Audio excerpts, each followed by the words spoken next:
ዛሬ በዓለማችን ላይ ካሉ አስገራሚ ነገሮች አንዱን ወደ እናንተ ይዘን ቀርበናል። ጉዟችን ወደ ፓሲፊክ ውቅያኖስ ደሴቶች ነው። 7641 ደሴቶችን የያዘችው ፊሊፒንስ በነጭ አሸዋዎቿ ብቻ ሳይሆን በውስጧ በያዘቻቸው ሰዎች ልዩ ሰብአዊ ባህሪም ትታወቃለች። ቁመት የስኬት ሚስጥር ነውን? ዛሬ በፊሊፒንስ ጎዳናዎች ላይ እየተዘዋወርን በአማካይ ቁመታቸው ዝቅተኛ ቢሆንም ተራራ የሚያክሉ ህልሞች ስላሏቸው ሰዎች እንነጋገራለን። ቁመት ለሰው ልጅ ምን ማለት እንደሆነ የፊሊፒንሳውያንን ህይወት በመቃኘት እንመልሳለን። ፕሮግራሙን ወደ እናንተ አዘጋጅቼ የማቀርበው እኔ ኤፍሬም ታጠቅ ነኝ። እስከ ፕሮግራማችን ፍጻሜ ድረስ አብራችሁን ቆዩ።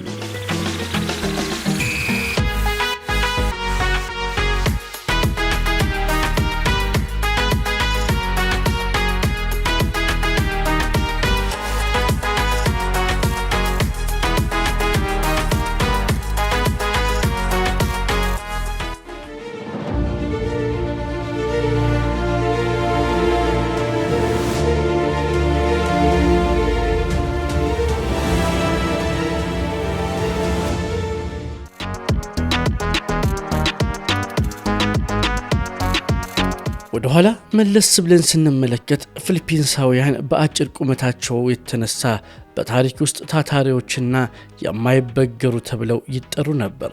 ልክ ነው።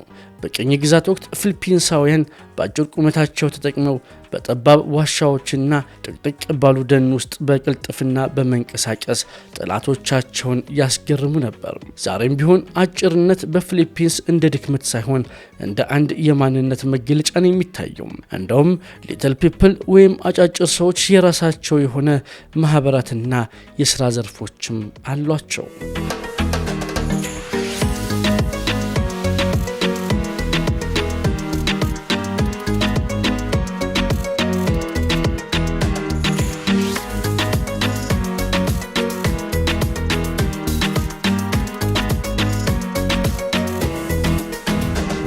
አሁን ያለነው በማኒላ ከተማ እምብርት ውስጥ በሚገኘው ታዋቂው ሆቢት ሃውስ ምግብ ቤት ነው። እዚህ የሚሰሩት አስተናጋጆች፣ ምግብ አብሳዮችና ስራ አስኪያጆች በሙሉ አጫጭር ድንኮች ናቸው። እዚህ መስራት ምን ስሜት ይሰጣል ብለው ሲጠየቁም እዚህ ስንሆን ቁመታችንን አንረሳም፣ ነገር ግን ቁመታችን ዝቅተኛ መሆኑ ለስራችን ኩራት እንጂ እንቅፋት አይደለም ሲሉ ይመልሳሉ። ይህ ቦታ ቁመት ኩራት እንጂ መሸማቀቂያ እንዳልሆነ ትልቅ ማሳያ ነው።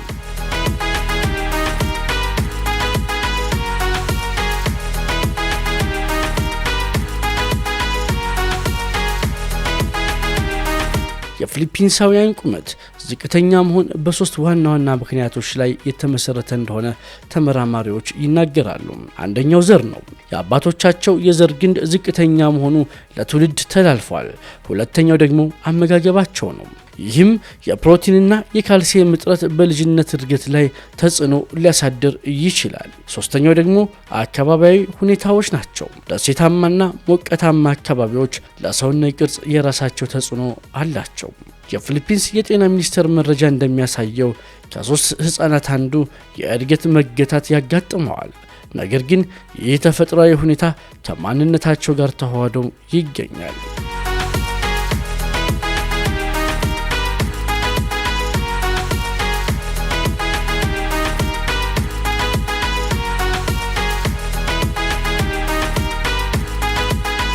በፊሊፒንስ የሚገኙ አጫጭር ሰዎች የዕለት ተዕለት ኑሯቸውን ቀላል ለማድረግ አስገራሚ የፈጠራ ስራዎችን ይጠቀማሉ። ለነሱ ተስማሚ የሆኑ ሞተር ብስክሌቶችንና መኪናዎችን እናገኛለን። ጃፓኒ በሚባሉት የህዝብ ማመላለሻዎች ውስጥ እንኳን አጫጭር ሰዎች በነፃነት እንዲንቀሳቀሱ የሚያስችሉ ዝቅ ያሉ የእጅ መያዣዎች ተዘጋጅተውላቸዋል። ቴክኖሎጂ የሰውን ልጅ ልዩነት አስታርቆ እንዲኖር ትልቅ ድልድይም ሆኗል።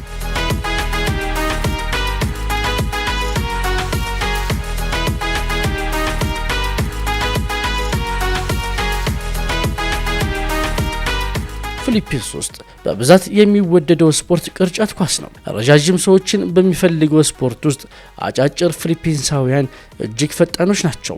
ይህ ጥንካሬ የሚመነጨው ከቤተሰብ ነው። አጫጭር ልጆች እንደ በረከት ይታያሉ። አንዲት እናት ስትናገር ልጄ ቤታችን ውስጥ ትልቁ ብርሃናችን ነው ትላለች። ይህ ፍቅር በውጭው ዓለም የሚገጥማቸውን ተግዳሮት በድል እንዲወጡ ጉልበት ይሆንላቸዋል። የተከበራችሁ አድማጮቻችን የዛሬው ፕሮግራማችን መልእክት ሰውነት ያለው በቁመት ውስጥ ሳይሆን በውስጣዊ ማንነት ነው የሚል ነው። በፊሊፒንስ የምናያቸው እነዚህ ወገኖቻችን በአጭር ቁመታቸው ውስጥ ትልቅ ልብና ብርቱ መንፈስ ይዘው ይኖራሉ። ዝቅ ብሎ መታየት ዝቅተኛ መሆን አይደለም የሚለውን ትምህርት ከዓለም ድንቆች ተምረናል። ፕሮግራሙን አዘጋጅቼ ያቀርብኩላችሁ እኔ ኤፍሬም ታጠቅ ነበርኩኝ። በሌላ ፕሮግራም እስከምንገናኝ ድረስ ቸር ሰንብቱ።